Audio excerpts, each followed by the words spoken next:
All right.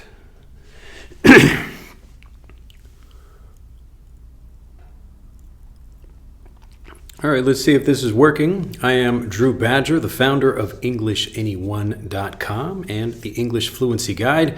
Welcome. I have just reinstalled the YouTube app again, and we'll see if it works over here.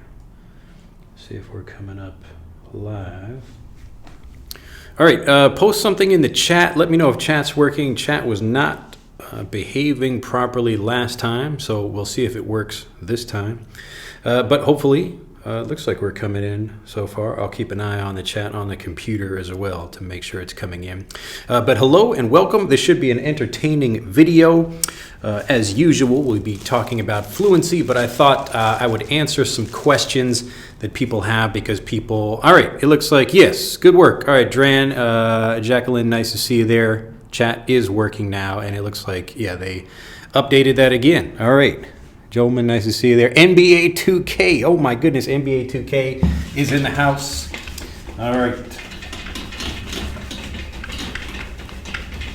We'll give a moment for people to arrive,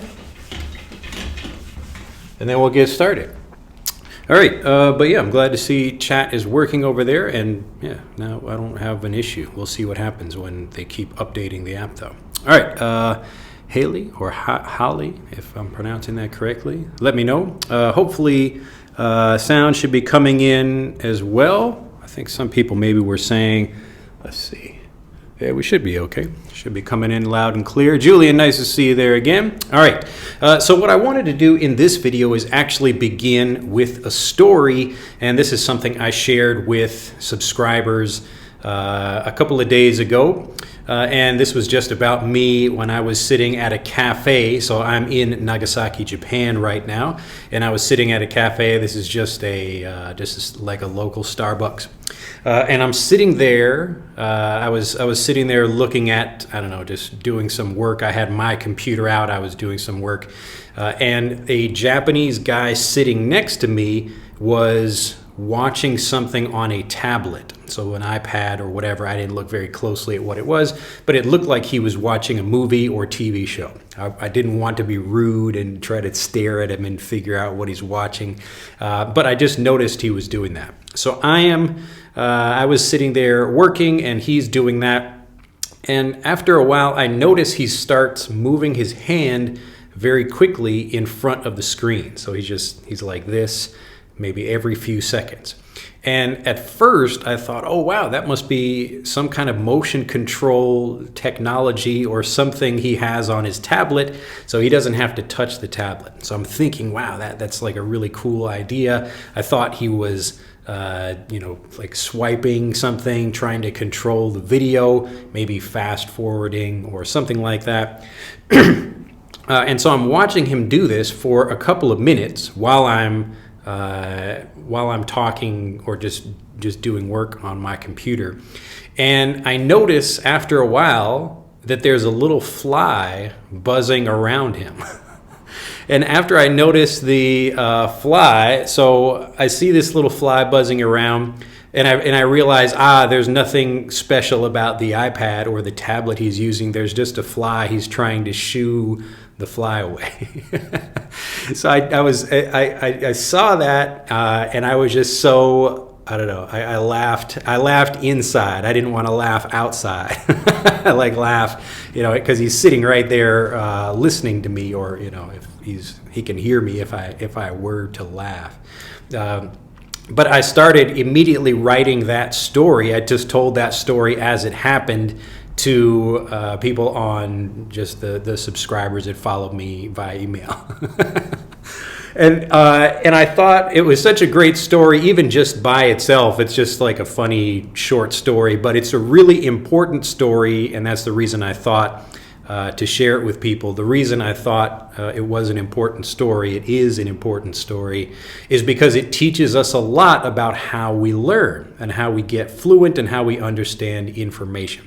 So if I were to redo that story, imagine I'm sitting there and I see him moving his hand like that, I could just stop and ask the guy, hey, why are you moving your hand like that? Are you using some kind of motion control technology on your iPad? And I was curious because I don't have anything like that. I thought, oh wow, that's cool. You don't have to touch the screen. You just move your hands. It's like that old Tom Cruise movie Minority Report. You know, when people do these like technical things, they're moving their fingers in front of the screen like there's something there, but really there isn't. So I could have asked him that, or I could have asked him if he had a problem or he just likes moving his hands. There's lots of things I could have guessed about what was happening in that situation.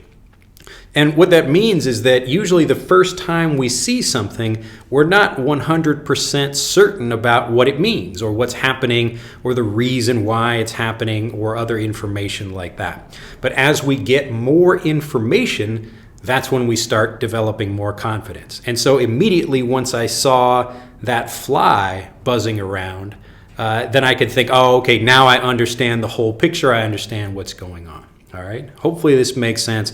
But the reason I shared that with people is because, again, this works exactly the same way with how we learn. So when you're trying to learn another language, instead of trying to force yourself to speak, this is what I could have done. I could have just started asking him questions about that. I say, hey, like, do you have some kind of cool motion technology? And then he would just say, like, hi, Dial.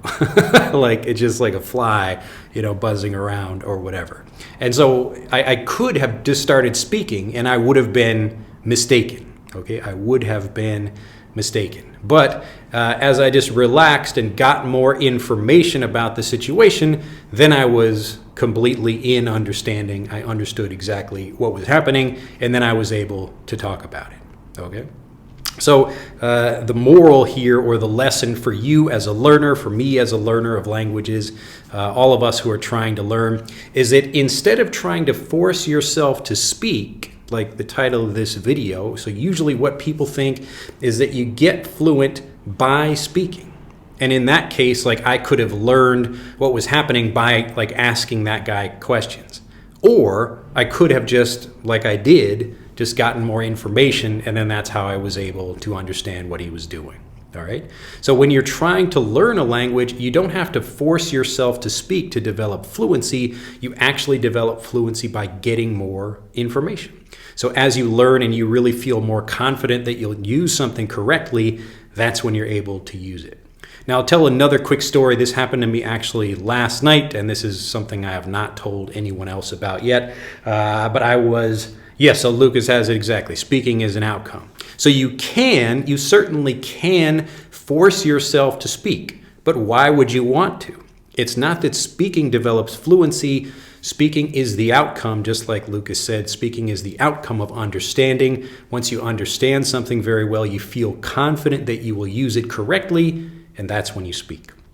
So yesterday, perfect example of this. I came back from work and my older daughter Aria comes into my room and she says, Dad, what does unify mean? I'll write the word up for people here. Unify.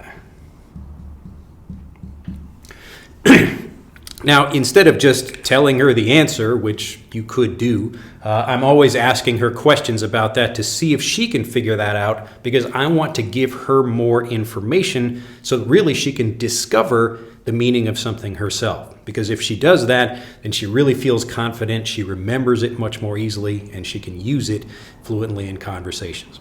So she said, Dad, what does unify mean? And I said, well, where did you hear that? Where did you hear that word? And she told me about a TV show, and I said, okay, well, what was happening in that TV show? There's a cartoon she likes called Miraculous Ladybug. Maybe you've heard of that show. Anyway, she said she had heard it from that show, and I said, well, what was happening when that happened? And she said, well, some characters were kind of coming together, and she actually moved her hands in this way. And I said, look, that's it right there. You've got it. To unify something. We've got like a couple of different things there coming together to become one. All right? To unify something. And so just to go a little bit further with that, I said, what other things do you know that start with uni? Have you heard any other words? Do you know any other words that start with uni? And she said, unicorn. Yeah, so that's a horse, like a unicorn, a horse with one horn, a unicorn. Or you could have she also mentioned, a unicycle. So a unicycle, you've probably seen one of these before. Here's a little seat, and there's the wheel like that down at the bottom. A unicycle. So this one has just one wheel. So different from a bicycle that has two wheels. Okay. So this is what I'm doing with my kids at home. It's the same thing I do in my lessons or on these videos with you. But I really thought just that fly story was a really great example of how people actually develop fluency. And when you think about it, I could have asked lots of questions of this guy. I could have spoke.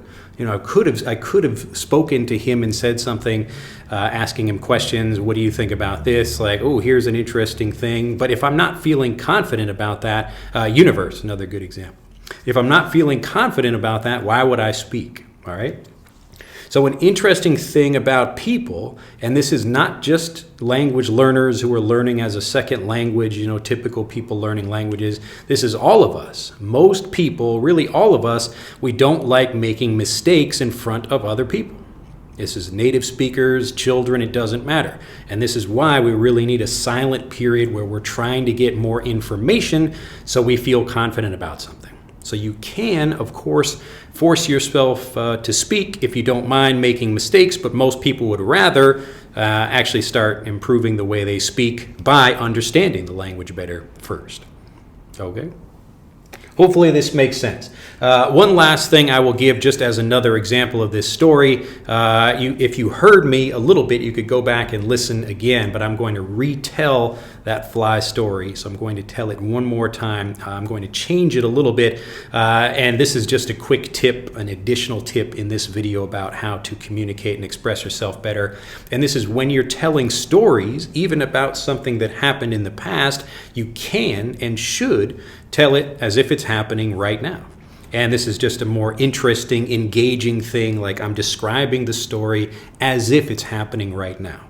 So this is perfectly fine to do. You will hear natives doing this all the time, and often it gets people more interested in the story because it makes you feel like it's happening right now. So if you're ever, maybe you, I don't know, you're not feeling very confident, you're not yet confident about some past tense or describing something, you can just talk about it. Excuse me, you can just talk about it like it's happening right now. So let me give you an example with that same fly story, and then I'll go back and answer some questions over here. First, let me get a drink of my delicious water. My older daughter, Aria, is actually sick right now, but I am not. We'll see. Maybe I get sick in the future. Who knows?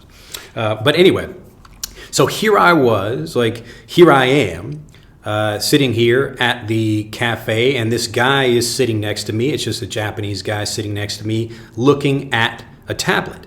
And I'm looking at this guy, and I think, oh, that's interesting. He's watching a video or something, but he's moving his hand like this every so often. So every so often, every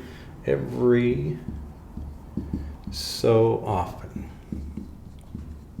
So every so often, and you will hear this as often or often. You will hear both of those. So every so often, he moves his hand like this. And I'm thinking to myself, gee, interesting. I wonder if he has some kind of motion control functionality on his device. And so I'm watching that as I'm doing my work. So I'm working at the same time. I'm just sitting in a chair next to that guy. He's looking at his tablet. I'm looking at my computer. But I see him continue to move his hand like that. And I'm really curious about why he's doing that. And after a while, I see, oh, there's just a little fly buzzing around him, and he's just trying to move the fly away. All right. So here I am. I'm now, I thought it was like an interesting, cool thing about the device. I was almost about to ask him. So I was almost about to ask him about what that was, but then I saw the fly and I answered my own question. Okay. So that was just an example. I've already told the story now twice, but you can, again, you hear I'm telling this, if you want to tell a story and make it just sound more interesting, just like it's happening right now, people will want to listen to it more if they feel, wow, look at that. It actually feels more like it's happening right now rather than you describing it in the past. So that's another great way for you to express yourself in a simple way without having to think about what tense am I using. All right. Now I'm going to go back and look at chat, but I didn't have like a lot I wanted to cover in this video. I really wanted to just talk about this idea, and so we can answer lots of questions if you have time, if you have anything you'd like to know about this idea, or if anyone disagrees with this, let me know. So I know lots of people, like some people will say, hey, so we should not speak. How do we improve our pronunciation or whatever? That's probably the most common question I get about this, but in general, your pronunciation improves as you listen to many different examples of different speakers. And so if you only listen to one teacher, you are going to sound more like that teacher. But typically, that teacher will not be speaking the way they would normally speak in a regular conversation. So just like this video here, it's not really the way I speak in normal conversations. So I am using a lot of the same vocabulary, but in a regular conversation, I know the native speaker, I can change the way I speak. I can speak faster, I can speak less clearly, and I can use actually completely different vocabulary like idioms and slang and movie references and things like that. So that's how I make kind of better communication with the person I'm speaking with. I have to know something about them, or I learn something about them, and then I start speaking. I can actually give you another quick story about this. So I met a very lovely couple. It was like a guy and his wife traveling. They live in Tokyo, I think. But they're from the United States, and so they're just out here visiting for a little bit. But they were here, and they were actually, this is a different Starbucks actually. But I was there sitting, I put my stuff down, and I went to get some, here, I'll tell you the story as if it's happening in the present. So I got my drink, I'm standing there, and I walk back and I see them sitting there, and now it's her and her husband there. And I come up and I say, oh, they're making us all sit together. And then I sit next to the lady. I said, they're making us all sit together. So the joke is that, like, you know, we're in Japan, and like we are the only foreigners in the restaurant. And so I was just making a joke just to start the conversation. So I say, oh, they're making us sit together. And the lady said, oh, really? I said, no, I'm kidding, you know. But we were able to start a conversation that way, a very lovely couple. And I start having, just a nice chat with them for maybe 30 minutes or so before they went out. I gave them some recommendations about things to do in Nagasaki, and they had a nice time. Anyway, it's another quick story for you, but just an example of how you can tell something in the present, even though it happened in the past. All right, so now before I lose my train of thought here, again, about pronunciation, remember that the way you learn is the way you speak. And so if you have a single example, like you're only learning from one person, especially if that person is a teacher, then you're not going to be prepared for real conversations, and you're not really going to hear lots of examples of how natives would pronounce things. So remember, there's not just one way to pronounce things, because you will hear different people with different voices, different accents, different pitches. Some people have a high voice or a low voice. And so as you get more of those examples, you will naturally find an English-speaking voice that's right for you. And then you feel more confident about pronouncing something. So in my case, like if I come to Japan and the first person I hear say good morning to me, or just says hello, is a kid. And so that kid says, konnichiwa. And I said, konnichiwa. I didn't really hear what he said, but if I start using that with other people, konnichiwa, they might think there's something wrong with me. So he didn't say anything incorrectly. He's just, pronouncing it casually and quickly, like a Japanese kid would do. Oh, look at that! There goes MC. Nice to see you there. And so when I'm talking with this kid, if that's the only example I get, then that's what I think the whole language is like. So instead, I get lots of examples from lots of different people, and I hear, oh, okay, so you can say konnichiwa or konnichiwa. You can hear it more clearly. Maybe some people are being a little bit more polite, and even the same person can pronounce the word different ways depending on the situation. So they might be more casually with their friends or more formal at work, something like that. And so as you get lots of these different examples, that's how you get fluent, all right? So this applies to your grammar, your vocabulary, and your pronunciation and listening, even if you don't speak. And when you feel more confident, that's when you can start saying things, all right? So remember, if you want to start speaking before you feel confident, you certainly can. Nobody is stopping you from doing that, but you will feel a lot more confident. You will enjoy learning the language and speaking the language much more if you get lots of input first and then speak, all right? Okay, let me go back through comments over here, and I see lots of comments from people. If you do have questions, let me know, and I will do my best to answer these things. Let's see, hopefully I don't skip anybody. Let's see, Marcel from Chile, nice to see you there. Greetings from Colombia, says Julian Ishmael from Zimbabwe. Nice to see you there. All right, NBA 2K, nice to see sound is working. Greetings from Guatemala, says Jacqueline. Rafael, hello. Say hello to Brazil. Hello to Brazil. Brito, hello there from Dominican Republic. Wow, it's like one person from every country over here. Nice. It's like the United Nations. Nice to see everybody represented. Vinicius, hello, teacher. Thanks God your microphone is working today. It's always working. The microphone is working just fine. I don't know why. It's weird because some people say the microphone is not working, but most people don't complain about it. So it seems like it should be fine. I don't know why it would be working for some people, but not for others. But it's the same. I'll even show you the microphone if hopefully I don't break anything if I move this around. This is what I'm using.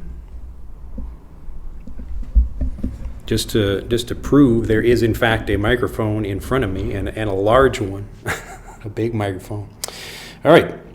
Jose from Brazil, Eunice from Morocco, Rogero from, doesn't say where, Lucas, yep, speaking is the outcome, got that, all right, I got through that one. Jacqueline says, when someone tells a story in English, what type of sentences are recommended to use? Simple past, present, or past perfect? So just like I gave examples before, you can tell a story in different ways or in different tenses, even if it's something that happened in the past. So you will often hear people say something like, so here I am, or so there I was, and they will begin the story like that. So just to get you more excited about it. So there I was, sitting there talking with this person, and like a dog tried to bite me. All right, so there I was, or here I am doing something. I can tell it in the past or the present.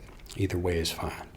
I suppose I could also talk about in the future. That might sound a little bit weird, but you could do that. All right, George, nice to see you there. Oliver from Brazil again.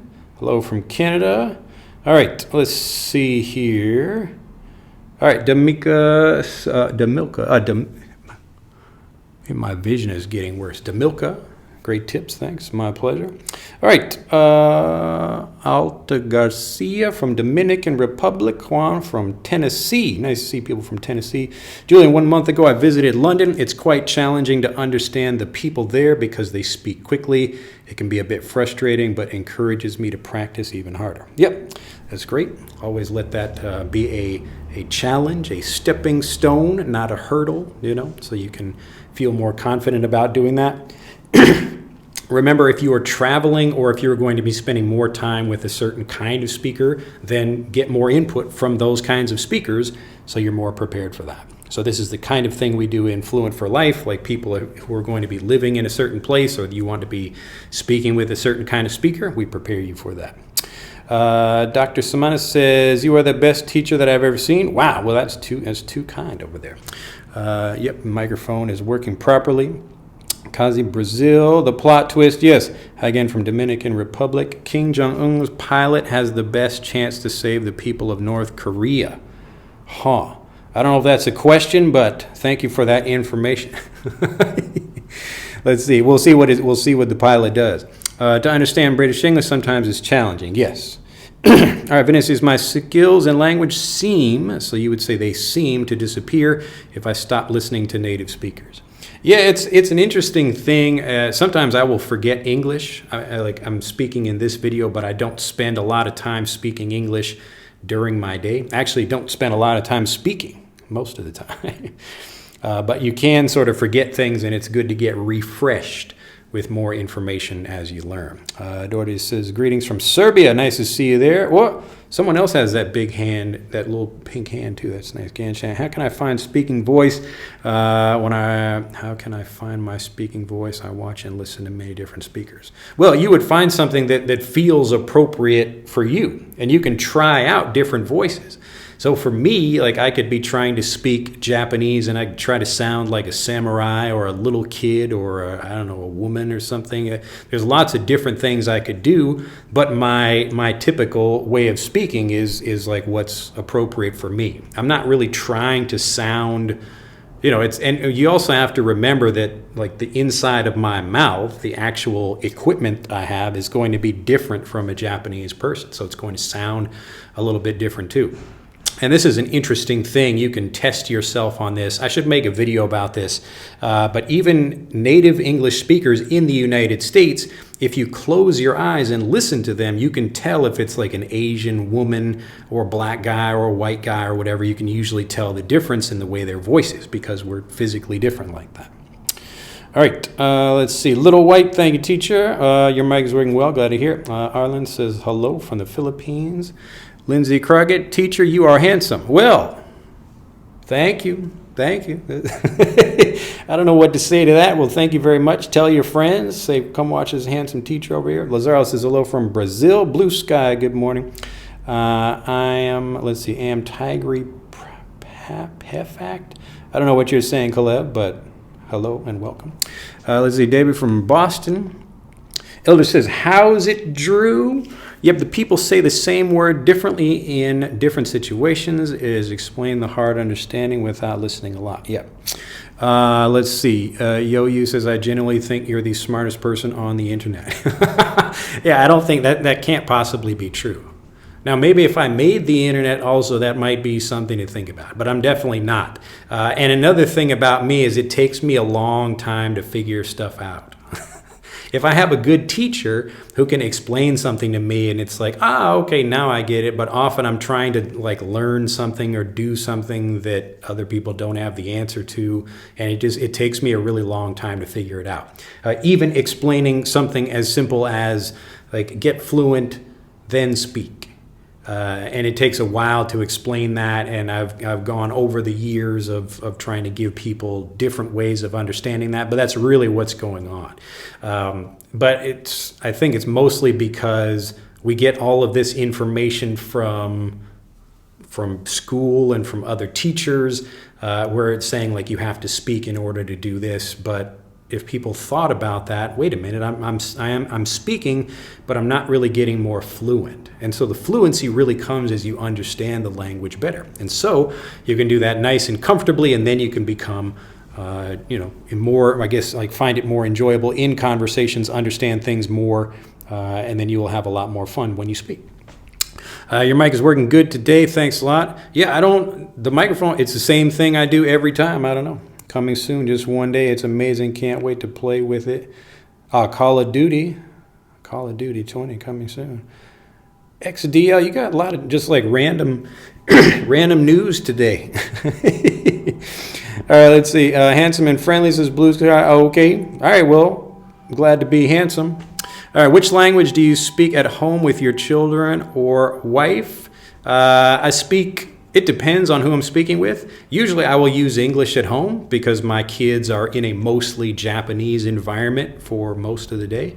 And so when I come home, that's my time to talk with them and make sure they get lots of input. I get to answer their questions, or sometimes they will be playing and I will just talk with them. Even if it's not like a conversation, I'm just explaining things or telling them a story or something. So I try to give them lots of input as they learn. But it was great because Aria, my older daughter, again, I tell lots of stories about her because she's just, learning things already at a higher level. And I was excited she used the word which. So she was explaining something and then used like a clause in the middle of the sentence with which. I don't remember what exactly she said, but she was like, yeah, this is the person who does this thing, which really helps or something. And I thought, wow, look at that. Very good. And so, the lots of little things like that, and I give her lots of praise, and I say, ooh, that's like a great work on using that. And obviously they feel more better, or not more better, but they feel better about using things as they understand them better. And so Aria, I'm always telling them, like, yeah, if you don't understand something, you want to get the answer to that, because that understanding will stop you from expressing yourself. Actually, another quick story about Aria. We were, I think, reading a book or something, and we were talking about different tenses, not like a language lesson, but I was just explaining, okay, like this happened in the past, and we're doing something right now. We call that the present. I think we were actually reading A Christmas Carol. So that story about the ghosts of Christmas past and Christmas present and Christmas future, or the spirit of Christmas, whatever.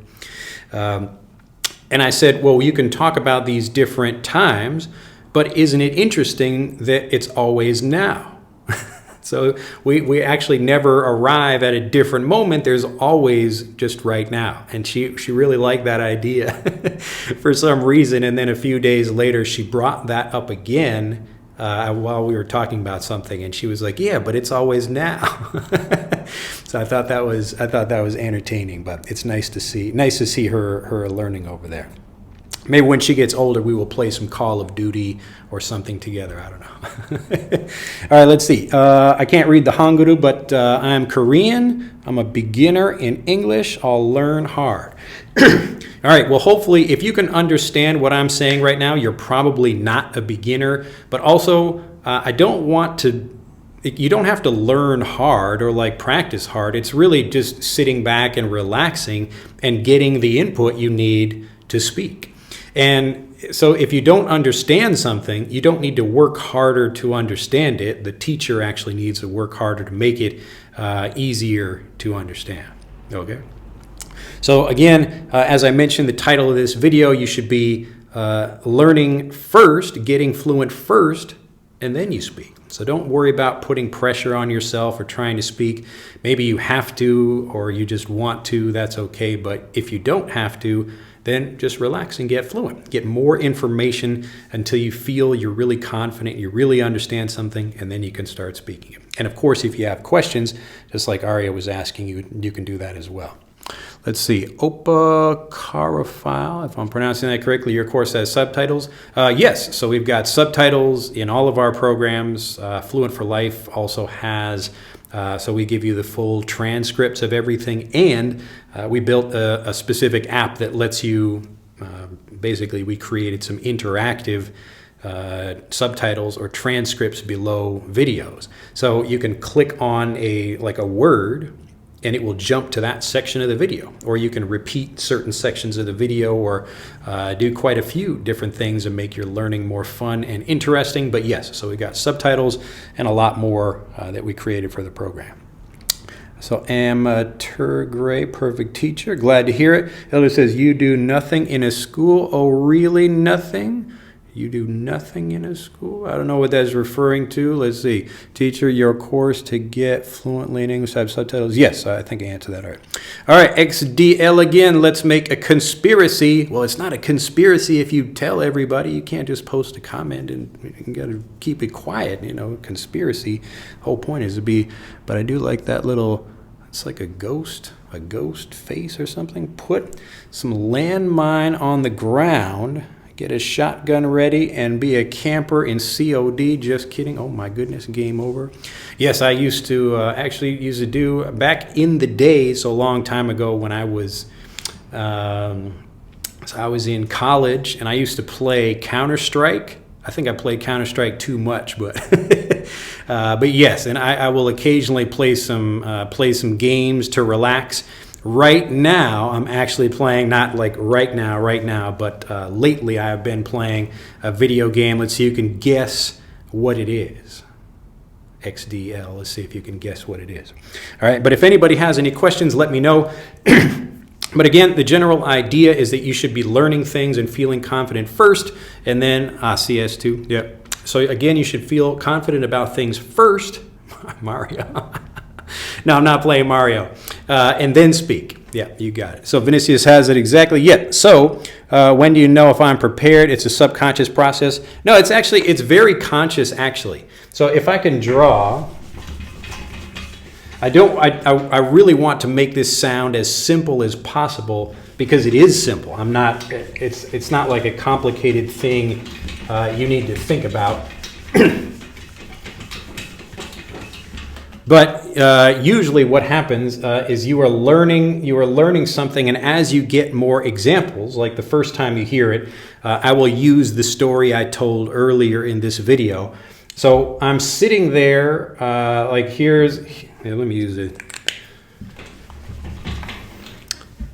the red. So I'm sitting here, and the Japanese guy is sitting next to me. He's looking at his tablet, and I'm on my computer, and I'm like, looking over at him, watching what he's doing.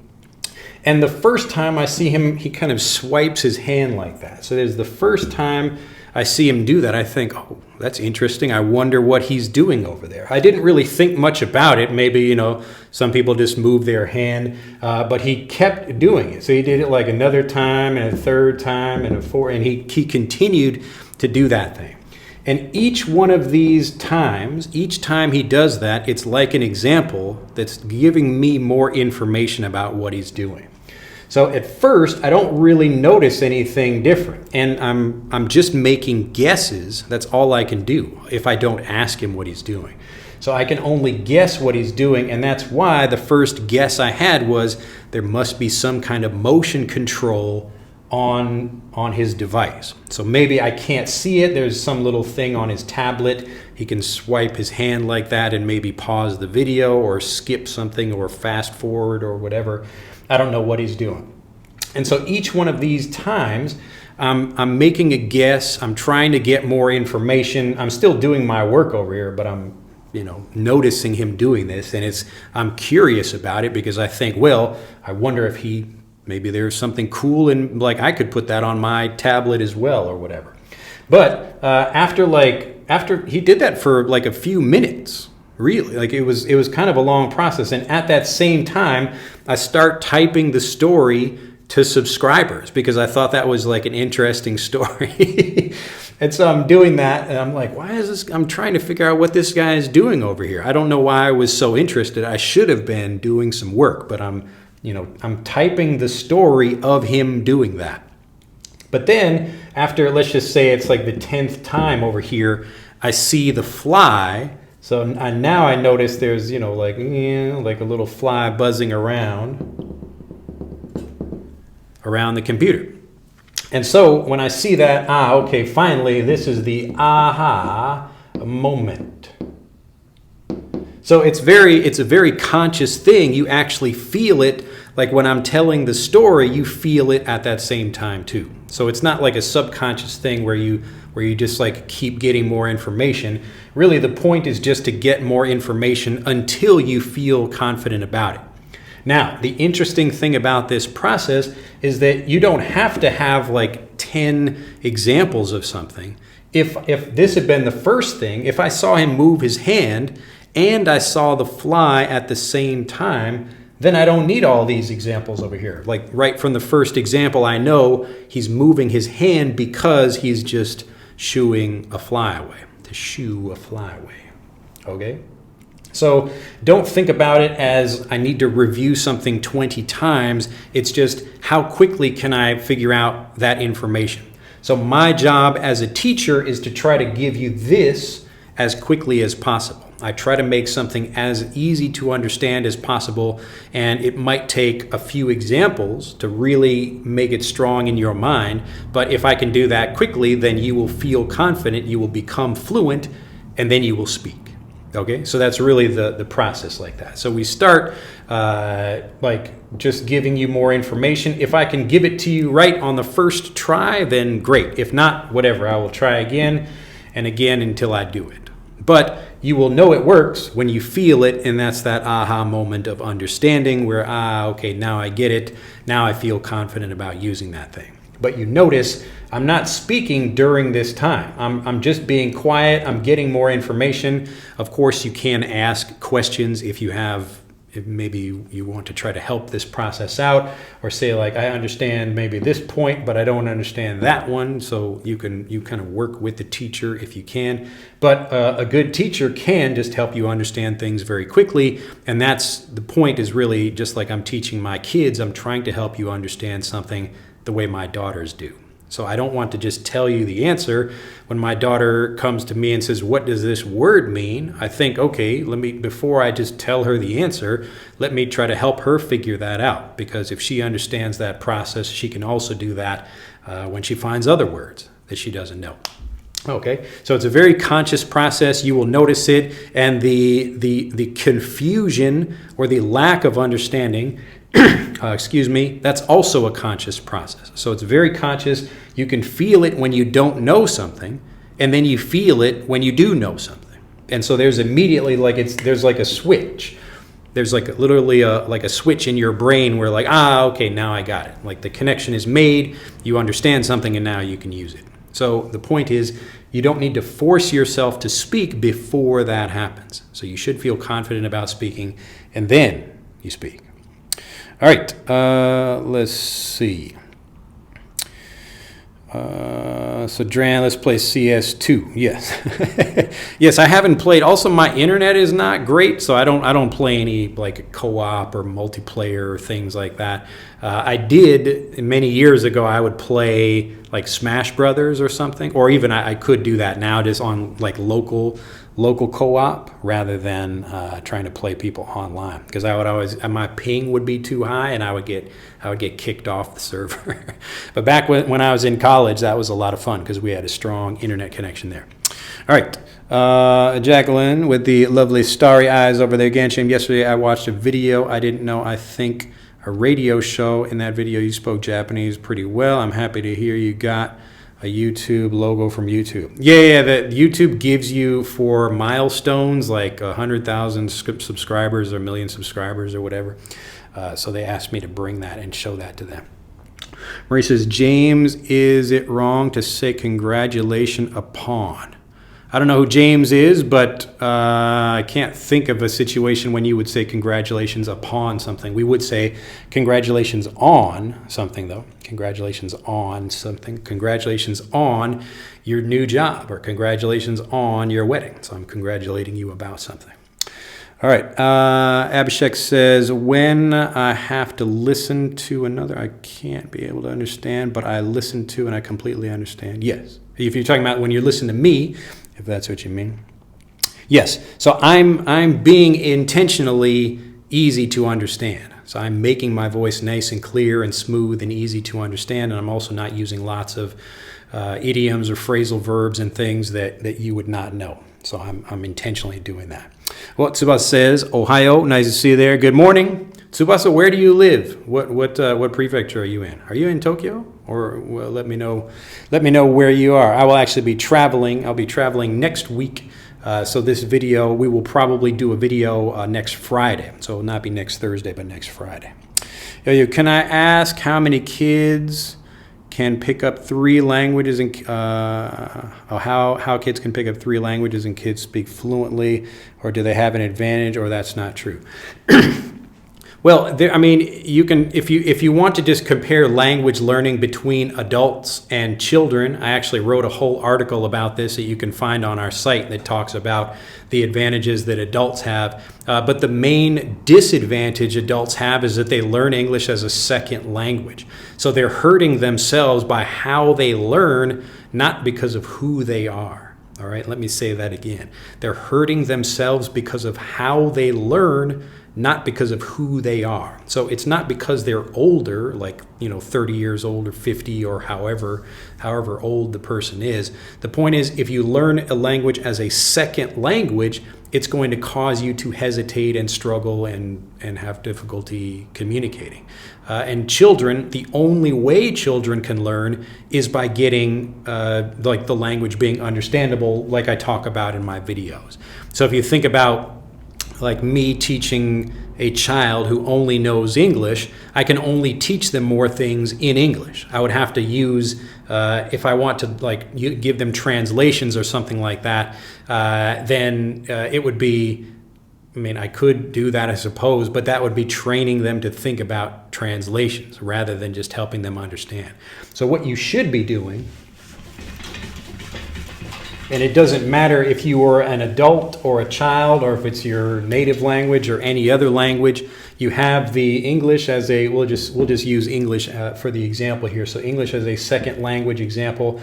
So most people, they have a native language here, and then they're trying to learn through their native language to learn English. But what you should be doing if you're learning English as a first language is you just have the English language, and you're connecting English with situations. So one example of this, like when you're teaching a child, is just the very simple visual, like, oh, look at that. You got a red marker. And I can compare a red marker with a black marker or a blue marker or something else. And with this example, I can make it easy for the child to understand all in English, just like you can understand it in English as well. Red marker, black marker, blue marker. All right, or if I do it in Japanese, like akai maka, kuroi maka, aoi maka. All right, be careful. We got another fire truck or an ambulance or something as usual. Okay, so what you should be doing is, if you're trying to learn a language, it doesn't matter if you're old or young. What is important is how you learn. Okay, and you can do this anywhere. So rather than trying to learn through your native language, if you learn through your native language, you will think through your native language when you speak. And this is why lots of people have to translate and hesitate and think about grammar rules, and they don't understand the language like a native. Okay? But what you're doing, again, like the example here, I learn the English word and I connect that with a thing or a situation. Okay? All right, hopefully that makes sense. But there's no like strong advantage for being a child. If you take a child and an adult at the same time, like let's say I start with a 1-year-old child and a 10-year-old, or let's say like a 20 or 30 or even a 50-year-old adult. If I can teach both of them the same language as a first language, the adult speaker is going to be speaking much faster than the child, for sure, absolutely. Okay, so the child doesn't really have an advantage of learning what they want to, or learning when they feel interested, or choosing, the particular things they want to learn, that kind of thing. So there are lots of advantages, and I talk about those things in that article, but the most important one is just how you learn. All right. Okay, I answered that one. All right, actually, typically, such as a word clone, we might have learned it on our science textbook or in our language. We can see it like people can clone a sheep. Nowadays, in English, it's kind of easy to really understand. Yeah, and that just means you're getting multiple examples of something. The first time you hear a word, often you won't understand exactly what it means. That's, unless you have like a good teacher, or you just really understand something because it's presented very well. And this is just a problem in human communication. It's difficult to express exactly what you want to say and have the other person understand it perfectly. That like almost never happens. And so that's why we need to give lots of examples, and it's the same way for regular communication and for language learning as well. All right, Ilder says, when I hear an unknown word in a conversation or video, it is like an impact to my brain. Yeah, so I try to learn this word immediately from different input sources. Exactly, yes, this is a great way to do it. And so I noticed that too, you were just listening and then ding, some additional word or something you didn't know, you weren't prepared for that, and now, okay, you should go after that word then, try to get more information. Yokohama, okay. Yeah, my wife's sister, she used to live in Yokohama. Now she lives in Tokyo. I can understand you 99%. Well, that's good to hear, Vinicius. Yokohama, I want you to come to my city. Okay, well, go ahead and make an event and plan and then bring me up there. Let's see. Rummel, awesome. Ruri, you from Japan. I don't know if that's talking to me or Tsubasa, but I'm not from Japan, but I'm in Japan right now. And the fake cleaner, I like that name, the fake cleaner. Is that a job you do that you don't really do because you're a fake cleaner? What do you really do? I'd like to hear now I'm curious about what your real job is. All right. Let's see. Thank you for your teaching. But yes, I hope that's a real compliment, not a fake compliment. Thank you very much. Sure, you can guess that from my name. Yes. And Tsubasa, yes. If Rudy is talking about you, yes. But you guys are good using English in the chat.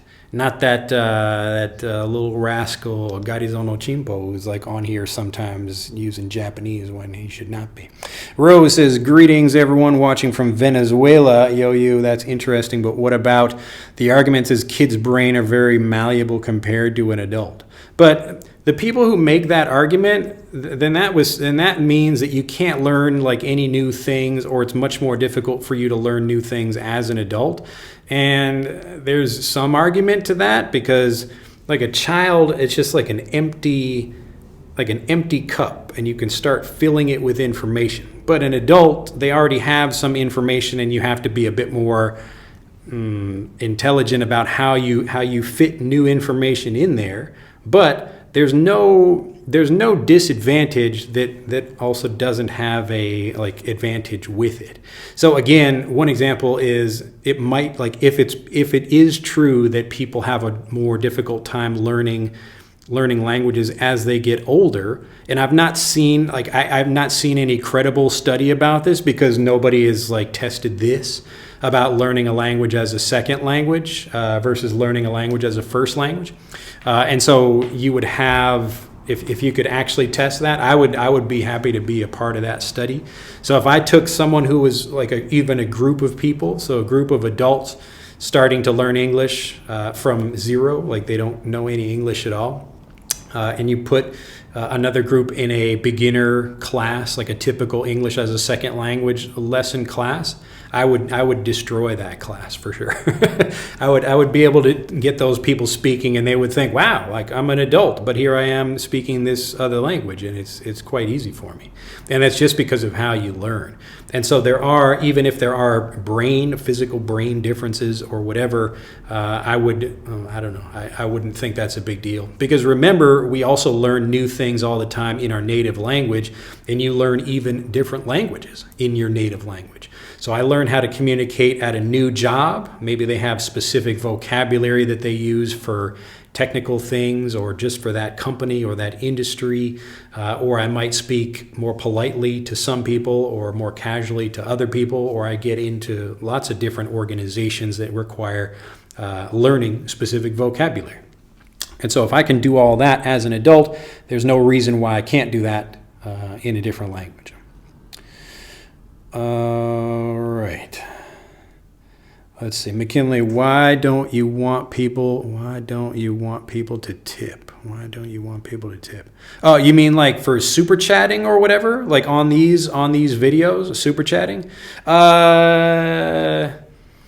If that's what you're asking for, I don't like wasting time with that. I think like there's also like when I watch people who do live streams and they have some kind of tip or do super chats or something, they feel obligated, so they feel like they have to say something and respond to like a particular comment, and if people don't get their comment read, they get upset about that or whatever. And so and often like you might be talking about something and people just want to get to the content.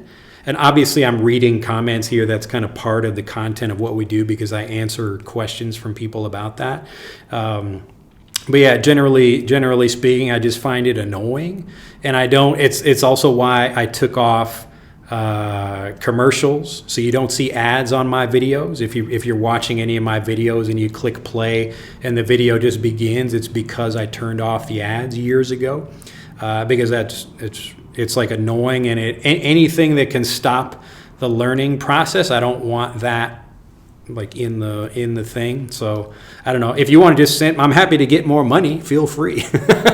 Send me some money, but most of the time I prefer if people were just buying programs or whatever, that's a much easier thing for people to do. All right, let's see. All right, welcome to Real Life. Happy to join you today. Gabriel from Mexico, nice to see you there. So the fake cleaner, haha, I am a tutor. A real tutor or a fake tutor? I'd like to see a fake tutor up there. Let's see. Prasanth says, how many hours can a non-native speaker spend learning English in a day? Well, I don't know. However many hours you like. There's not like a specific number of hours that you could or could not spend. It just depends on what you do. But you can get lots of input, and the point is not like how many hours, it's how efficient is the learning. Like the example I gave before, if you have to wait to get a whole bunch of examples until you really understand something, or the lessons are just really confusing, then of course it will take you more time and you will waste more time and spend more time and not get fluent. So the point is just to be efficient and to try to get as many good examples that help you understand something.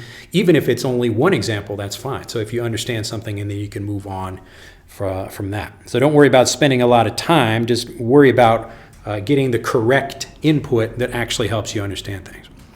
XDL again, why people often say it don't just is to say, I don't know what you mean. Rewrite that. There's like some typos or something in there. Alexander says, hey Drew, nice to see you there. Welcome to Real Life. Greetings from Germany. Fake cleaner, maybe the ESL way is faster for beginner. No, ESL is also slower for beginners, and there's no time when ESL is better than EFL. Like if I had to compete with someone on like every level for doing that,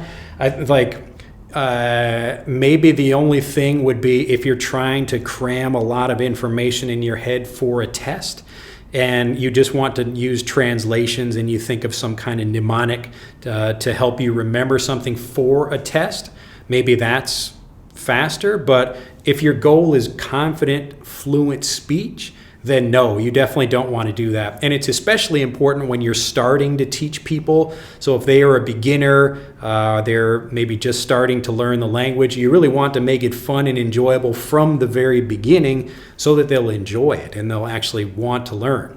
And if you think, wow, language learning is fun and easy, especially for a little kid, then they will want to continue doing that. So it's very easy if you make it understandable for them. But what happens is that often people hate language learning, just like I did. I hated language learning, and I failed for 15 years to learn different languages until I found out, oh, you should get fluent first and then speak. All right?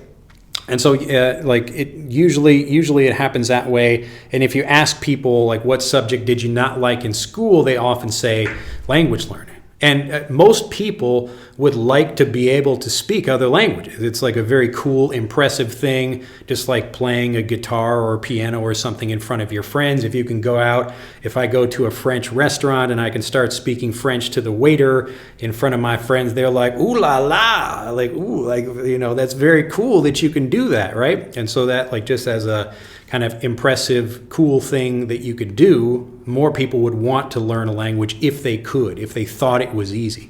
But the problem is most people are burned by language learning. So they get burned by that. So there's a great expression, to get burned. Just like you touch a fire or something and I got burned by that. So anything that gives you a bad experience, maybe you don't enjoy doing that thing, and often it's right at the beginning. So you really want to learn a language, but it's just really frustrating to do so. And you think that you are stupid, or just language learning itself is just a pain in the ass. And that makes my job more difficult because there are all these people that teach English as a second language. And I guess at the same time, that also creates more people for me. to help. But it would be nice if they would just teach people correctly from like the first, the first lesson, I guess. All right, but good questions, everyone here. All right, let's see. So Mash says, hello, I come here on live chat. Welcome. Let's see, and Junk or Canada. That's an interesting name. One of my English teacher advised me to get more input as much as I could, so I'm trying to watch many YouTube vlog in English. Is it enough for me to improve my English? Actually, I'm not sure. Well, again, as I mentioned before, you should feel confident. It's a conscious process where either you are confused or you understand. There's nothing else you could be. Like either you understand something or you do not. And there's kind of like, I understand it a little bit more, but there's a click that happens when you really feel confident about something. So that's where you really understand something. So if you're watching vlogs or whatever, there should be some kind of focus where you're trying to understand something. It's like an answer to a question you have. Like, I want to use this grammar point, but I don't know how to use it. So I should probably get lots of examples of that. And that will help me feel more confident about how it works. All right. So yes, like you're doing the right thing by getting more input, but it's not just like getting like random input. You should focus on something and get more information about that thing until you understand it, and you will feel it. It's a physical thing you can feel when it happens. Welcome to Real Life again. Great learning process is key. Yeah. Emma, hi from Italy. Hello there. Victor, hello. I want to learn English. Well, you're in the right place. Surya says, what is the best practice routine? The best practice routine is just getting more input. I know that it sounds like a weird idea because everyone says you have to speak in order to get fluent. But the whole point of this video is just giving you examples and examples and examples that you get fluent first and then you speak. So let me draw this up here. Again, to compare the English as a second language versus English as a first language approach, people think that you learn first. So this is the ESL way. You learn first, and then you practice speaking. And so like the practice is over here, all right? And then because you do this, like fluency is the result. So they think you learn something, and most people when they learn something in a classroom, they don't really understand it. And so they start practicing that, and really practicing in this way, it just means repeating that thing again and again. But you don't learn more through repetition because you're not giving yourself more information. If I just say like blah, blah, blah, blah, blah, or if it's a phrase like ba-ba-da-boo-boo or something, if I'm just repeating that, I'm not learning anything. I'm not feeling more confident about that. I might maybe slightly improve my pronunciation if I'm just trying to get used to the movement of my mouth or something. But this process here is not going to get you fluent. And this is why so many people, they learn, they don't understand. It's the teacher's fault that they don't understand because they're just like, here's a rule or remember this thing. And that, okay, then you're not teaching anybody anything. You're giving them information to try to memorize. And so when they practice speaking, they're really working hard and they feel bad if they don't speak well and they don't achieve fluency. So usually people are just kind of learning more. They develop a passive vocabulary. They can understand things when they hear them, but they're not developing fluency because they don't really have that actual native understanding of the language. And that's just because they didn't get enough examples to understand it. So what happens with let me draw a line here. So the English as a first language example, and this works with any language. I'm just using English because that's what we do here. But really what's happening is like, here's the learning phase, and here's the speaking phase over here, but the practice is all here. So you don't like spend extra time over here like practicing speaking. The point is to go from like, we want to get from like 0 understanding to 100% understanding, and then we speak.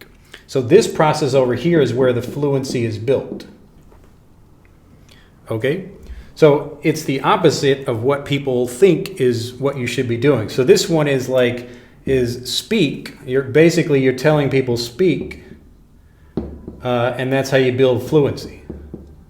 But over here, it's actually get fluent, then speak, which is the title of this video. Okay? So that's how it works. So if you want to practice more, the practice is just the developing or the development of understanding. That's it. So when you feel confident about saying something, I know I will say this grammar point, I will use it correctly, I have the words correct, I can pronounce it correctly, I don't have an accent or something that I'm worried about, that's when you speak. So this process here, it creates lots of uncertainty, and this process is all about removing uncertainty. We want you to not feel worried or nervous or whatever about speaking. We want you to feel very confident about that. And so you can get this input, like this learning phase over here, it can come from many ways or many places. So you can watch something, you can read, you can listen, but the point is, do you understand that? Are you learning each time you hear something, you should be feeling more confident about it. So it's all a very conscious process. You can feel it as it's happening. You know it's working or you know it's not working. All right. All right, let's see here. All right, Ruku, if I'm pronouncing that correctly, I'm guessing that's French. Are slow learners the best learners in the long run? Not necessarily. You could be like a slow learner or a fast learner or whatever. But it's just like if you are a slow learner in a bad process, then you're never going to get fluent, and you will just be doing it slowly. But if you are a fast learner in a bad process, you will also, not make progress, but you will make more progress. I don't know. You will make less progress faster. I don't know a better way to say that. But the point is, like, the learning process is the more important thing. So if you take someone, for me, one of the reasons that I like teaching this as opposed to doing something being like a gym trainer or something is that I can actually build your muscle for you when I teach you properly. So if you understand something, if you listen to a lesson, you're like, oh, wow, I actually understand that. And now I feel confident using it. It's like I just grew that muscle for you, and I didn't depend on you to study harder or try to repeat it to yourself in the mirror or something like that. And so the learning process really that's the most important part about the learning. It's not where you live or how old you are or whatever. It's just how you actually learn. All right, Bruno, again, nice to see you there. Hey, Drew, what's up, bud? Today I'm watching with my girl. Nice to see you there, girl. Hopefully you're doing well. What's your girl's name? Too bad she can't understand a word of what you're saying. Okay. Well, don't make her watch that then. If she doesn't. You don't need to do that. I don't want her to see that. That's what you can do to make people not want to learn languages. If they're like, I don't want to watch this. I mean, he is handsome, but I don't understand what he's saying, All right, Fake Cleaner, well, good to see you there. Yo uses, when you go back to America, do an experiment on public and ask people about certain grammar rule, and that would be interesting too. Yeah, I've thought about making videos like that. I can probably find native speakers here in Japan to do that kind of content with. I already know what the answer would be. It would be entertaining, and I'm sure it would get some views or whatever, but just asking people like, what is the present perfect, or what is a phrasal verb or something, and people just like, I don't know, but they will probably use the present perfect and phrasal verbs in their answer. And that's more for non-native learners. That's the lesson there is really for non-native learners, that you don't need to know that information to get fluent. So that's why I don't spend a lot of time talking about the names of grammar rules and diagramming grammar like that, because it's not really going to help you. It might help a little bit, and we talk about that in Fluent for Life, just if people want to have more information or know the specific thing we're referencing, so it's easier to find. But really, we get fluent with lots of examples, so that's what we do. Excel again, it doesn't mean why people say former, I don't mean in a real conversation. I'm not sure about it, but I've heard it so many times. I don't quite understand. Look, this is a perfect example of it's not, you could call it misunderstanding, but it's more about incomplete information. So I want to understand, but I'm not getting a perfect sentence that makes it clear. It sounds like what you're asking is if people say, I don't mean, or it doesn't mean, in both of those cases, if I understand you correctly, native speakers will often say like, I don't mean this, or it doesn't mean that, and you can talk about both of those both of those would be fine, and you will hear both of those in a sentence. The meaning is just slightly different, so it's like, I don't mean something, or the thing I'm trying to say doesn't mean something. All right, you're talking about the same thing. The nuance is a little bit different, but you can hear both of those in conversations. Cedar, nice to see you again. I'm late, Drew. I hope people are taking your live lesson. Thumbs up, please. Yes, that's right. The manager has returned. See, the manager was late. That's why people aren't clicking that like button enough. Click the like button. Here we go. Victor, I don't even know how I got here. Nice. The magic is just pulling you in. Well, welcome to the party anyway. Drew is a great tutor. Glad to hear it. Carlone says, hey, Drew, first time to get you on Fly. Nice to see you. Welcome. All right, Victor, again, thank you, Cedar Drant. Speaking of input, I'm thinking of creating an app that records voices for this context, record words from a native English speaker, and sort the most spoken words. Yeah, I'm sure you can even find lists of that already. The thing that would be interesting, which we have thought about creating as well, Dran, is like more naturally varied review that gives you, I think probably if you could combine it with, like you combine kind of Youglish, but with a thesaurus.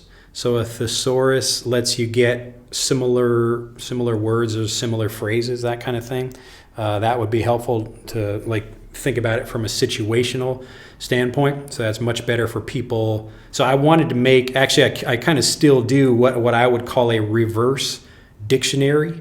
So often, if you're learning a language, you only have your native language and you just think, what would I say? And then how do I say that in English? But if you could learn it all in English from the situation, so a better way to organize the information would be like, in this kind of situation, if I'm angry, what do I say? And then you would get examples of different things you could say, and you would have different examples of natives saying that kind of thing. So it's not like even the most frequently used words, that's like less, it's helpful, but it's less helpful than having specific examples for situations, if that were possible to do. So we do that. We just had to do it manually in Fluent for Life. That's how the lessons are organized, but you could make something like that. Is frustrated. I'm trying to understand everything, read, write, but not fluent enough for talking. Yeah, it just means, Crystal, that you need more input. You need to get lots more, but focus on something. Don't try to become fluent in the whole language. Just pick a specific thing you're interested in and learn more about that. Jacqueline, I learned a lot during this live session. I got to jump off. I have a meeting with my speaking partner. All right, I'll catch up later with the recording. Have a great day. Well, thanks for joining us. Yes, you can always enjoy the live video or the replay, whichever you have time for. My coworkers speak English only. I practice every day talking to them. There you go. Mercana says, which country to give? And I don't know what that's referring to. Victor says, they don't speak any other language but English. Well, there you go. That's a lot of good input for you. Mash says, I need more practice to speak and talk, but I understand what people sometimes, I'm shy to speak. Yes, remember, you don't need more speaking practice. You need more understanding practice. I need to think of a better word for this. I mean, people just call it input or understandable messages or comprehensible input or whatever, but basically you just need to understand the language better. When you understand the language like a native, rather than thinking about rules and translations, that's when you speak. So don't worry about forcing yourself to speak more or that you need more speaking practice. You don't need more speaking practice. You just need to understand the language better. But it's easier to do this if you find a specific thing you're interested in, like fixing cars or making, I don't know, candy or whatever that thing is that you are specifically interested in. But if you have that, just get lots more information about that, and you will become fluent naturally by understanding that information more. So what you know well, you feel confident speaking about. All right. Panili says, good morning from the Philippines. Which one is correct? I would buy everything you want. I'll buy everything you want. I would buy everything you could use both of those. the situation, the meaning is a little bit different. If you're talking about like the potential of something like I would buy everything you want, like you're asking, I don't know, a woman to marry you and you want to tell her you will buy lots of stuff from her, you could say that. Both of those are fine. I can understand people says, I'm guessing that's maybe Anna, maybe? I can't read the Cyrillic. I can understand people when they speak slowly, unfortunately. Yeah, and so again, if you can only understand people when they're speaking slowly, it's because you've only had examples of slow speech from English lessons. So part of that is me, and like I don't expect people to become fluent with one video on YouTube or even like 10 videos on YouTube. Really, you need to get lots of input about the same thing from different people. That's why we do that in Fluent for Life. But the point is that you need to get that input, and if you want to prepare yourself for how natives really communicate, you need to be more or get more of the actual way natives are communicating when you learn. Yo-Yu says, I watched your video on how you use the word on, and I was impressed with how you explained it. It's like I found a treasure. Glad to hear it. Yep. And so you will, if I do a good job, then you understand. That's what I'm trying. That's the whole point of what I'm trying to do. And often it will take more than one lesson to do that. So don't be discouraged if I say something you're like, I don't quite know what it means. You can ask a question, or you will probably get more information about it later. But don't put a lot of pressure on yourself to understand something immediately. If you can, that's great. But often it takes a few examples and then you feel it. So it can be an investment sometimes where you're kind of getting more examples, and then because you had all those examples, you really need lots of different examples to feel very confident about something. So sometimes you don't, sometimes you do, but that's how it happens. All right, well, it looks like we've reached the end of the chat. Fantastic. Everybody is doing a good job. Hopefully they're learning out there. Remember, you don't need to force yourself to speak. Just relax, get lots of input, and as you feel more confident, you will actually feel yourself being ready to talk about certain things. Because in a conversation, you will talk about some things, or you will use some vocabulary or some grammar points or something like that, and you will feel confident about using those. But if you do not, then you will not use those things. Excuse me. So just think about what you're interested in, or what things you would like to learn more about, and then just get more of that information, and then it will help you. All right. Aran says, nice to see you again, Aran. Lots of stuff. So simple. Let's see. Akinraro, Zach. I'm always mispronouncing. You guys just have some zany names over there. Maybe you can use the word digest instead of understand, Drew. Yeah, but so the problem is if you have to make something very simple that doesn't require more explanation. So if I say, oh, you just need to digest the word, then people are like, well, what does that mean? Then I have to explain what digest means. So it doesn't really solve the problem. But I think in general, people, this is a particular problem that you need to explain negatively. And by that, I mean, like, you talk about what not to do. So if I say, if you're learning it through a translation, then you will think about translations when you speak. So I'm explaining it negatively. It's like you don't really understand it because you need a translation. So you should learn something until you don't need the translation anymore. Then you just understand it in English. That's really the point. And so the most basic way for me to explain it to people is just learn English like a native. And so that, like, I had a whole video. It's like the most popular video on fluency, on English fluency on YouTube. And I think it's got like 19 million views now. And that's the Get Fluent with One Trick video that I made a couple years ago. And it's the same thing I'm teaching today. It's just get fluent like a native, like learn like a native and you will speak like one. But I have to make, I don't know, like I spend a lot of time talking about these things because people don't believe it. And even though the traditional way is continuing to stop them from speaking, it's very difficult for people to try something else. So that's part of the problem. Let's see. But I'll continue. Yeah, if you have any other ideas, that would be great. I mean, even the term comprehensible input, I don't really like that very much because it's just, it's like too much. It's a very technical way of explaining that. All right, Abhishek says, thanks so much. It's my pleasure. Ash says, I can't speak as fluently as the English medium students, but I want to be fluent. So be a fluent speaker the way they've been. I feel so shy at that time. Not only that, I feel helpless and I feel ignorant. Yeah, and so those are the typical, remember, the feelings you have, those are not from you. You didn't do anything wrong, and it's not your fault. It's really just the way you learn. This is the typical way that most people learn, and that's what causes all the problems. So instead of trying to learn the traditional way where you don't really understand things, and then, okay, and now I have to force myself to speak. So traditional teachers really put a lot of pressure on students to improve by themselves. They say, okay, well, I taught you, here's a list of words, now go practice speaking. And that doesn't mean anything to people. It's like, well, what do you mean, like, practice speaking? But instead, like, I want to continue giving you information. I keep answering questions and things until people really understand something, and then they can speak. All right? That's how it works. All right. George Chan or Chan, thanks. Nice to see you there. Elder, thanks a bunch. Glad to hear. Is your method for learning only specific to learning languages or also for learning in general? Well, I think in general, if you understand something, you learn it. That's the basic idea. It's just very specific for language learning. And language learning is such an interesting example because everybody already got fluent. Especially for adult learners, you already got fluent using this method in your native language. But people still think they need to do something different when learning another language.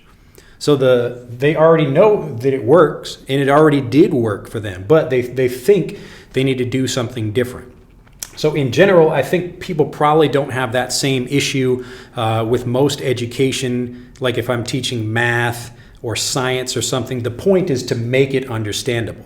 But in general, people will still, especially for science or math or something, they will try to tell you what the rules are rather than just help you understand how it works. All right? So if I'm trying to teach you something, really, like I should be making it easy for you to understand whatever that thing is, if it's a language or a math lesson or something like that. But I think maybe some people try to do that now with apps. Maybe they're trying to teach you some science or something like that. But in general, yes, the goal is to understand what you learn. And when you understand, then you can talk about it or use it or whatever. We tend to make things more difficult. Yes, we have it's like a natural process of trying to make things more difficult. I'm always trying to make things as simple as I can. Like even the app Frederick I made, I don't want to explain to people how the language works. I don't want to do this and tell you what pronunciation for what sound, that kind of thing. I want you to learn it and discover it and get lots of examples and then feel more confident about your accent and pronunciation because you did it like that. Nurse says, do you teach TOEFL exam questions? No, I do not. I don't focus on TOEFL. But lots of people do. You can find them on YouTube. Just look for TOEFL. I focus on conversational speech, which will help you, obviously, for taking tests, but I'm not a specific test teacher. I can't speak as fluently as... I read that one already. All right, Juan Carlos again. Sometimes is easy to understand, but most of the time when someone asks me for something... I just get stuck and can't answer after a while, and when I'm in a conversation is over, I keep talking in my mind. Yeah, and so this is another result of learning English as a second language, the typical way that people would learn. So you have kind of problems that are caused by this process where you don't understand something, and then after the conversation is finished, you will think more about it or try to answer questions or think about something better you could have said in that situation. But the more you understand, like this, the faster you get fluent. Nils Beck, miss your lives on Sundays and Mondays. Yeah, it just depends on when I'm able to do it. So I think this month and maybe next month, I think maybe only like 2 Monday videos. I think we'll see. Yes, so it'd be Sunday for you. Yeah. Hey Drew, good morning from Indonesia. Hope you're well. I'm doing all right. Hi from Russia. So I'm still confused about how we should practice after learning. Well, if you feel confident about doing something, like let's say I give you a Japanese lesson. これはマーカーね。マーカー。赤いマーカー、黒いマーカー。黒、赤、青いマーカー。Now, if I just stopped the lesson here and I never taught you any Japanese again, then you would forget what I just taught you. But the first lesson, it's like I'm just helping you understand it the same way I would teach a Japanese child the language. So even my own kids, I can speak to them in Japanese and like teach them something about Japanese rather than doing it through English. But in this example, the practice comes like as you feel confident that you know what this is. Like これは赤ね。赤、紫。So 赤と青は紫になるね。紫。So I can start giving you an explanation, but helping you understand things in Japanese, like we put these two together and like it becomes purple, that kind of thing. I could make it more complicated. And you would start feeling more confident about using it. You would personally know when it was the right time for you to start speaking. So if I said like, oh, what color is this? Like, これ何色かな? Aka ne. So after I give you enough examples and you remember it, you feel confident, you're prepared, you understand the patterns I'm using, then you would start using it in your conversation. So you don't really require like speaking practice, you just start speaking. And you'll notice yourself using more things in conversations, and this is exactly what happens with children. So they begin, they're just saying like a word or a color or a shape, but then they start putting words together and longer sentences and more interesting sentences. And so it works exactly the same way for adults if you learn this way. Okay? Hopefully that makes sense. All right. So don't worry about like speaking practice. It's more just like learning, and you practice while you learn and then you speak. And so you can practice more the like, you know, tweaking, like slightly changing your accent or something. That's the kind of thing you can do when you're speaking. But you will feel confident about doing that. And you will find more words appearing in your conversations naturally as you do that. Let's see, language wire at the left hemisphere. How long will it be there? You know, a child can easily learn as many languages as they want for the wire. That's why kids learn faster than adults do. Yeah, I don't know about that. And again, like lots of the testing from that comes from teaching this way. And so when you're a child, adults will, like, even if you have to sit in a classroom and learn this way as a child, adults will force you to do that. You have to do that, and it's still in the language that you learned, like naturally as a first language. But adults could learn this way also, if they're actually learning their language as a native language speaker would learn it, or as another language, but you're still learning it as a first language. So it's I don't know. I would not believe any particular studies about children being able to do anything better than adults, because the study itself would not be really comparing an accurate version of that. So if you had a study that had like native children versus adults, but they were both able to learn English as a first language, I think adults would do way better. So they would be able to also like practice more. They would be able to find more information themselves outside of any learning time as well. Let's see, Joe, I found it very helpful listening a lot of native speakers' audio or video like Andrew's. I listen over and over again and not only understand better, but also the way they say things. Yeah, so you will notice more the more you listen. But the naturally varied review of hearing these different things is better than just straight repetition by itself. David says, at least we can make a simple sentence. We still able to communicate with everyone. Yeah. So when it comes to practice after class and good morning, professor. All right. Well, I think that's the end. I think people get the idea here. Remember, don't put pressure on yourself to speak. That's really the number one lesson here for this video. Don't put pressure on yourself to speak. Understand things more and focus. So focus on a particular thing you'd like to learn, whatever that is, and that will give you more information about that. All right. Let's see.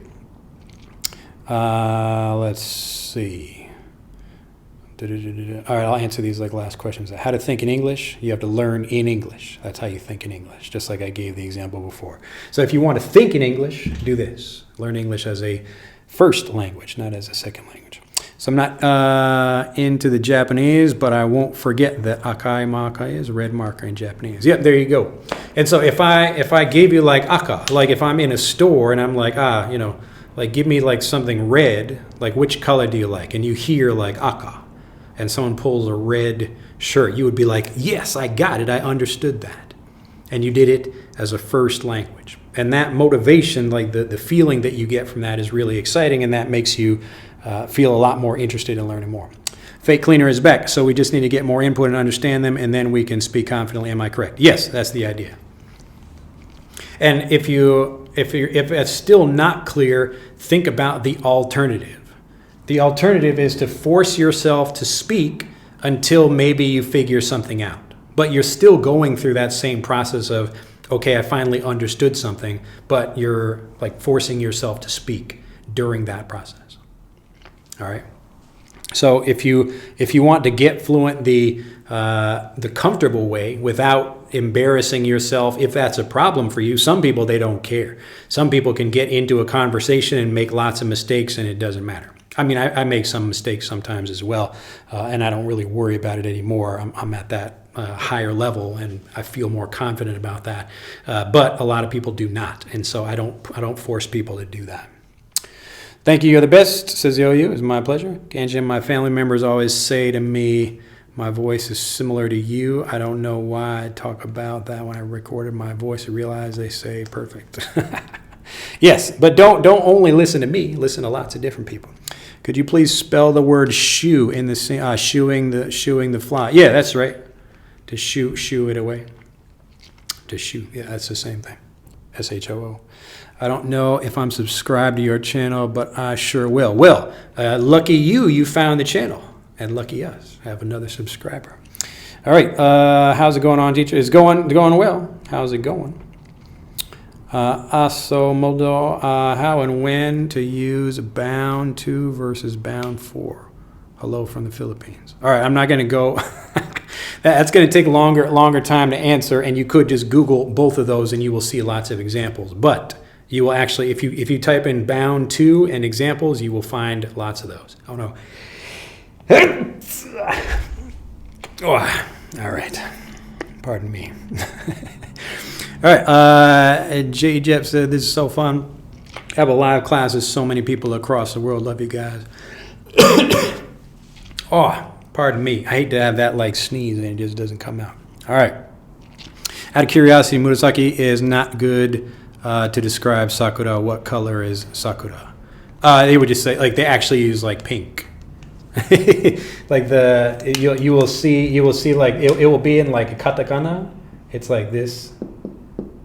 Like pink. So pink. Or some people might even say like sakura iro, like, so iro is the color. Let's write that in English there. Iro, color. All right, Rose says, salud. Again, Shep, you were looking terrific in this shirt because my color, yes.